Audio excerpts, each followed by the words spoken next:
क्या आरआईएमसी के मैथ्स के पेपर में सच में 200 आउट ऑफ 200 मार्क्स स्कोर करना पॉसिबल है? क्या ये सच में किया जा सकता है? हाँ, बिल्कुल किया जा सकता है। आरआईएमसी का पेपर अलग आता है, नॉर्मल स्कूल के एग्जाम्स के जो आपके पेपर आते हैं उससे अलग पेपर आता है। सबसे इंपॉर्टेंट बात यह है कि आरआईएमसी का सबसे अच्छी बात यह है कि ये डिस्क्रिप्टिव पेपर आता है जिसमें कि स्टेप मार्किंग भी इंक्लूडेड रहती है। तो आइए आज के वीडियो को आपके लिए शुरू करते हैं कि कैसे मैथ्स के पेपर में 200 आउट ऑफ 200 मार्क्स स्कोर किया जाता है। नमस्कार दोस्तों, जय हिंद। मेरा नाम है स्वप्निल तिवारी। मैं आप लोगों को क्वांटिटेटिव एप्टीट्यूड यानी मैथ्स यानी गणित को आसान करने का काम करता हूं। तो आइए आज का स्ट्रैटेजी वीडियो शुरू करते हैं। और जिसने चैनल पे पहली बार आए हो, एक बार सब लोग सेशन को लाइक करके अपने अपने अटेंडेंस लगा देंगे। चैनल पे पहली बार आए तो चैनल को सब्सक्राइब करके बेल आइकन प्रेस कर लेंगे, ऑल नोटिफिकेशन जरूर से ऑन कर लेंगे। ठीक है, चलिए तो आज के सेशन की शुरुआत करते हैं। और आज सबसे पहले जो आपके मेन चैप्टर्स है, कौन कौन से मेन चैप्टर्स हैं, किस किस चैप्टर पे आपके कितने ज्यादा फोकस होने चाहिए, मैंने आपके चैप्टर्स को 3 फेजेस में डिवाइड किया है, 3 पार्ट्स में डिवाइड किया है। सबसे पहला पार्ट जो है आपका वो स्पीड मैथ्स का है। स्पीड मैथ्स में आपके क्या क्या आते हैं? स्पीड मैथ्स का मतलब होता है ऐसे मैथ्स के सॉल्यूशंस, ऐसे मैथ्स के क्वेश्चंस जिनको जल्दी से किया जा सके। तो HCF LCM हुआ, नंबर सिस्टम हुआ, फ्रैक्शन एंड डेसिमल्स हुए, स्क्वायर एंड क्यूब रूट्स हुआ, एक्सपोनेंट्स एंड पावर्स हुए। तो ये एक ऐसे चैप्टर्स होते हैं बेटा जिनको आप बहुत अच्छे से, बहुत जल्दी तरीके से और सही तरीका लगा के आप तुरंत इसको सॉल्व कर सकते हो। उसके बाद मैंने दूसरा डिवाइड किया है अर्थमेटिक में, यानी कि वर्ड प्रॉब्लम्स आपके कौन कौन से आते हैं? Percentage, profit and loss, simple interest, compound interest, partnership, ratio and proportion, mixture allegation, time and work, time speed distance, boat, train, pipe and system, probability. ये सारे जो क्वेश्चंस, ये सारे जो चैप्टर्स है, इससे बेसिस पे आपके अर्थमेटिक के क्वेश्चंस आते हैं, वर्ड प्रॉब्लम्स आते हैं। तो इस पे भी हमें फोकस करना बहुत जरूरी है। अगर मैं बात करूं ज्योमेट्री और मेंसुरेशन की, तो lines and angles, triangles, polygons, mensuration 2D and 3D दोनों भी हमारे आते हैं। तो ये हमारे क्या है?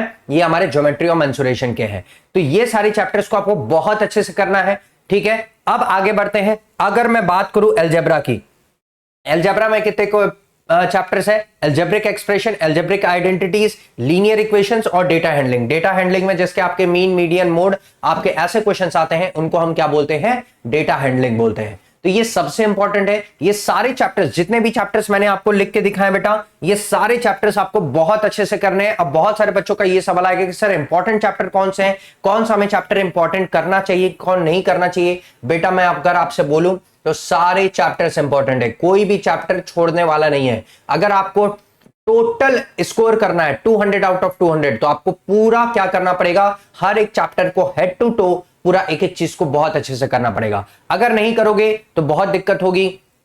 200 आउट ऑफ 200 अगर स्कोर करना है तो एक भी चैप्टर को स्किप नहीं करना है। देखो, सबसे इंपॉर्टेंट बात है, एग्जाम में हमें लूप होल्स लेके नहीं जाने। ऐसा नहीं कि हम एक आध दो चैप्टर छोड़ दिया फिर भी हमें लग रहा है कि हम 200 आउट ऑफ 200 स्कोर कर लेंगे, तो गलत है बेटा। बिकॉज आपको नहीं पता कि कौन से चैप्टर से कितने क्वेश्चंस आ जाएंगे, कौन से चैप्टर से नहीं क्वेश्चंस आएंगे, ये हमें नहीं पता, ये एग्जामिनर को पता है।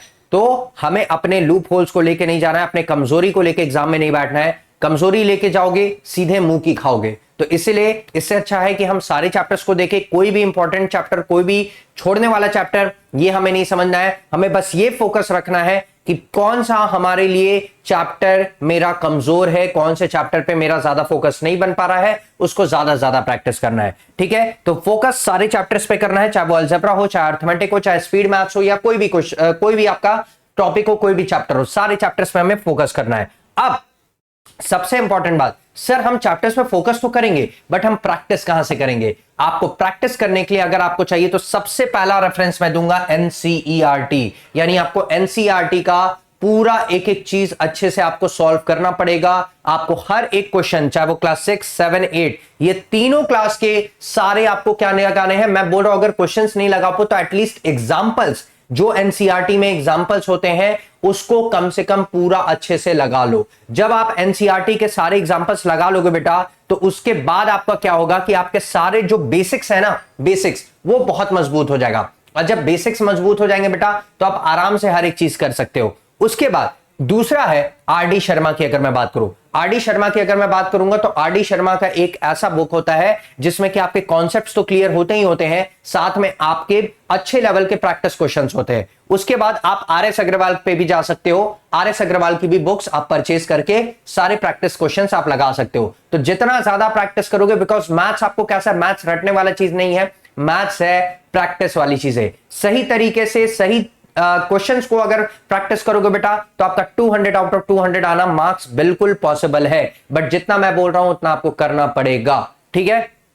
उसके बाद अगर मैं बात करूं मैथ्स की, तो बेटा मैथ्स में आपके टोटल 200 क्वेश्चंस आते हैं, 200 क्वेश्चंस आते हैं आरआईएमसी में, और मिनिमम आपको 50% मार्क्स क्या है रिक्वायर्ड, यानी 200 में से कम आपको 100 नंबर लाना पड़ेगा, तब जाके आप मैथ्स में क्वालिफाई होगे। बट सर हमें मिनिमम 50% मार्क्स नहीं चाहिए, हमें टोटल 100 आउट ऑफ 100 चाहिए। ये फिर भी मैंने आपको बता दिया, बिकॉज बहुत सारे बच्चों का सवाल होता है कि सर मिनिमम क्या रिक्वायरमेंट है, क्या नहीं रिक्वायरमेंट है, ये सारी चीजें हमें देखनी बहुत जरूरी है। उसके बाद अब यहां पे सबसे इंपॉर्टेंट होता है, सर क्या नेगेटिव मार्किंग होती है? नहीं सर, नेगेटिव मार्किंग नहीं होती है, आपकी कोई भी नेगेटिव मार्किंग नहीं होगी। उसके बाद अब 200 क्वेश्चंस को ना मैंने दो पार्ट्स में डिवाइड किया। अब आपको पता है कि 200 क्वेश्चन जो होते हैं बेटा वो 90 मिनट्स आपको मिलते हैं, आपको टोटल 90 मिनट्स दिए जाते हैं 200 क्वेश्चंस को करने के लिए। तो 200 क्वेश्चंस को दो पार्ट्स में ऐसे डिवाइड हुआ है कि 20 क्वेश्चन आते हैं और 10 क्वेश्चन आते हैं। 20 क्वेश्चन जो आता है बेटा वो 5-5 मार्क्स का आता है, यानी 100 नंबर यहां से हो गए, और 10 क्वेश्चन जो होते हैं वो 10-10 मार्क्स के आते हैं, यानी 100 क्वेश्चन यहां से हो गए।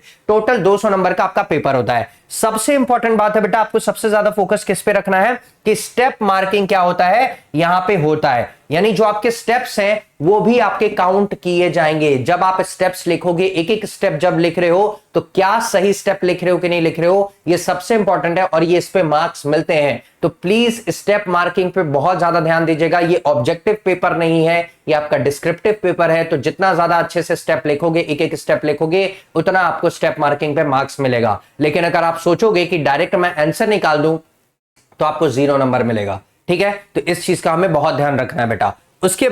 उसके बाद अगर मैं बात करूं फेज 1 की, देखो मैंने कुछ फेजेस में डिवाइड किए हैं पेपर्स को कि कैसे आपको मैथ्स में फुल मार्क्स लाने चाहिए। सबसे पहले अगर मैं बात करूं बेटा तो make a formula notebook. Formula notebook क्या है कि जैसे आपको पता है कि profit and loss, simple interest, compound interest, time speed distance, mensuration, geometry, parallel lines, बहुत सारे क्या है बेटा आपके फॉर्मूलाज के नोटबुक है। उस फॉर्मूला के नोटबुक में आप जो प्रॉपर्टीज होते हैं एंगल्स की, पैरेलल लाइंस की, ये सारे प्रॉपर्टीज भी लिख सकते हो। बट आपको लिखना कैसे वो भी मैं आपको समझा दे रहा हूं। आपको करना क्या बेटा, एक छोटा सा एक कॉपी बना लो। उस कॉपी में हर चैप्टर का नाम लिखो टॉप पे, और उससे रिलेटेड कितने फॉर्मूला हैं सारे फॉर्मूला को एक साथ लिख डालो। फिर दूसरा चैप्टर उठाओ, दूसरा चैप्टर का नाम लिखो, उसके फिर फॉर्मूला सारे लिख डालो। ऐसे एक करके एक पूरा प्रॉपर एक नोटबुक बना लो, एक पूरा प्रॉपर कॉपी बना लो, ताकि जब आप एग्जाम आए पास में या जब आप क्वेश्चन सॉल्व कर रहे हो, अगर फॉर्मूला याद नहीं आ रहा है तो उसको फॉर्मूला को याद कर लो, ठीक है। जब आप ये काम कर लोगे, जब आपने नोटबुक बना लिया फॉर्मूला का, उसके बाद learn minimum 5 formula every day. हर दिन कम से कम 5 फॉर्मूला आपको याद करना पड़ेगा। डेली मैं बोल रहा हूं, डेली 5 फॉर्मूला याद करो, और जब ये 5 फॉर्मूला याद हो जाए तो उसके बेसिस पे कम से कम solve 20 questions daily on learn formulas, यानी जो भी आपने फॉर्मूलाज याद किए हैं उसके बेसिस पे आप कम से कम 20 क्वेश्चंस डेली सॉल्व करो, ठीक है। तो ये सारी चीजें बेटा करोगे तब जाके आपका स्टेप 1 कंप्लीट होगा कि हां सर अब हम स्टेप 1 पे आगे बढ़ रहे हैं, किसके लिए, 200 आउट ऑफ 200 स्कोर करने के लिए। क्लियर है। उसके बाद फेज 2 की अगर मैं बात करूं बेटा, तो स्टेप बाय स्टेप क्या करना पड़ेगा, आपको सॉल्यूशन लिखना पड़ेगा। जैसे ही आप क्वेश्चन सॉल्व कर रहे हो तो पहला काम क्या है, आपको स्टेप बाय स्टेप क्या लिखना है, सॉल्यूशन लिखना है। उसके बाद आपको फॉर्मूला भी यूज करना है। अगर लग रहा है कि इस क्वेश्चन में फॉर्मूला यूज हो रहा है तो आपको नेक्स्ट स्टेप में फॉर्मूला यूज करना है, या फिर पहले ही लाइन में जब आप स्टेप मार्किंग, क्योंकि आपको पता है स्टेप मार्किंग होती है, तो जब आप लिख रहे हो तो उसमें फॉर्मूला भी मेंशन करना बहुत जरूरी है। तो फॉर्मूला मेंशन बहुत जरूरी है बेटा। उसके बाद यूज यूनिट्स व्हेन रिक्वायर्ड, आपको यूनिट्स भी यूज करना है जब आपको रिक्वायरमेंट हो। जैसे कि अगर किलोमीटर पर आवर में स्पीड अगर हमारी किलोमीटर पर आवर में पूछे तो हम किलोमीटर पर आवर में लिखेंगे, स्पीड अगर मीटर पर सेकंड में लिखा तो मीटर पर सेकंड में लिखेंगे, सेंटीमीटर स्क्वायर में लिखा तो सेंटीमीटर स्क्वायर में लिखेंगे, मीटर स्क्वायर में तो मीटर स्क्वायर में। ऐसे कर करके आपको क्या करना है, यूनिट्स पे भी बहुत ध्यान देना। अगर यूनिट्स मिस करोगे तो मार्क्स कटेंगे, इसलिए यूनिट्स पे बहुत ज्यादा ध्यान देना। ठीक है। उसके बाद make column on right side for rough work. अगर आपको मान लो कि रफ वर्क करना है, जाहिर सी बात है मैथ्स में तो रफ वर्क करना ही पड़ेगा, तो राइट साइड में क्या बना लो बेटा, एक छोटा सा कॉलम बना लो और ऊपर लिख दो RW, यानी रफ वर्क की बात कर रहा है, ठीक है। तो रफ वर्क जब बना लोगे तो उसमें आप अपना रफ वर्क कर सकते हो। अब ऐसा नहीं है कि पेज के पीछे करोगे या पेज के साइड में कहीं कर दोगे, कहीं भी नहीं, कहीं भी नहीं करना है। जहां पे आप क्वेश्चन सॉल्व कर रहे हो उसका रफ वर्क उसी के साइड में कॉलम खींच के बना दो, ये सही तरीका, और इस पे भी मार्क्स आपके देखे जाते हैं। क्लियर है। उसके बाद 90 मिनट्स चैलेंज। 90 मिनट सर हमें पता है कि 90 मिनट्स का चैलेंज है, ठीक है, क्योंकि 200 क्वेश्चन 90 मिनट में हमें करना है। तो 200 क्वेश्चन को 90 मिनट में मैंने दो पार्ट्स में बेटा डिवाइड कर दिया है, 45 मिनट्स 45 मिनट्स। अब कौन से क्वेश्चन को 45 मिनट्स में करना है और कौन से क्वेश्चन को 45 मिनट्स में करना है, ठीक है, दोनों पार्ट्स में। तो 20 क्वेश्चन 5 मार्क्स की अगर मैं बात करूं बेटा, जो 20 क्वेश्चन आते हैं 5-5 मार्क्स के हर एक क्वेश्चन, उसकी अगर मैं बात करूं तो कम से कम give 2 minutes for each question. Her minute, her question के लिए बेटा कम से कम 2 मिनट आपको देना है। कौन से क्वेश्चंस को, जो 20 क्वेश्चन आ रहे हैं 5 मार्क्स वाले, यानी जो 5 मार्क्स वाले जो क्वेश्चन है बेटा, उसके लिए कम से कम हर क्वेश्चन के लिए 2 मिनट दो, उससे ज्यादा का समय नहीं देना। अगर उससे ज्यादा का समय दोगे तो आपका फिर मार्क्स किल होगा, आप नहीं स्कोर कर पाओगे। तो इसमें टाइम भी हमारा मैटर करेगा बेटा। तो आपको स्पीड में सॉल्व करना है, सही सॉल्व करना है, और कम से कम 2 मिनट लेना है 5 नंबर वाले क्वेश्चन को। अगर मैं 10 मार्क्स वाले क्वेश्चन की बात करूं, 10 क्वेश्चन जो 10 मार्क्स वाले आते हैं बेटा, उसकी अगर मैं बात करूं तो कम से कम 4 से 4.5 मिनट आपको देना है हर क्वेश्चन को, उससे ज्यादा नहीं। देखना कि 4.5 मिनट से ज्यादा समय नहीं लगना चाहिए, तो वो आपको देना है।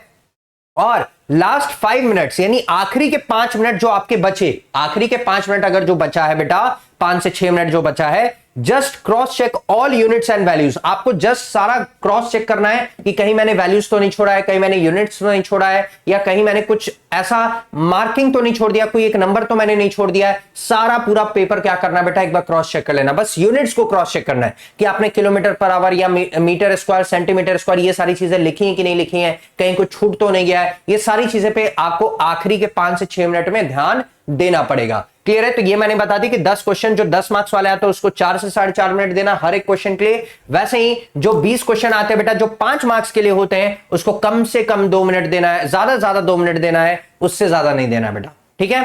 तो ये चीज हो गया। अब आते हैं नेक्स्ट पे बेटा।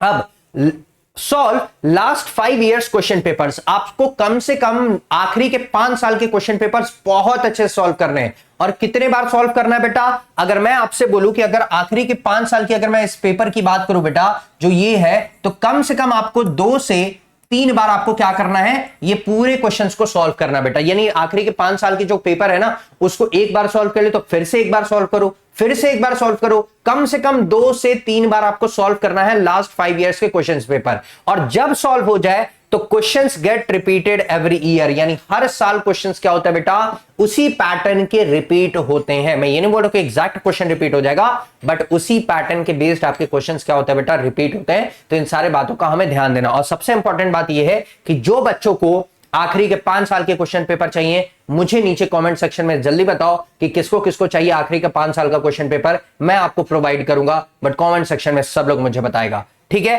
अब उसके बाद ये सारी चीजें हो गई बेटा। तो अब सबसे इंपॉर्टेंट बात क्या है, सबसे इंपॉर्टेंट बात यह है कि आपको इतना सारा चीज करना पड़ेगा बेटा। लास्ट 5 ईयर के क्वेश्चन सॉल्व करने पड़ेंगे। आपको चाहिए तो कमेंट सेक्शन में करके बता देना।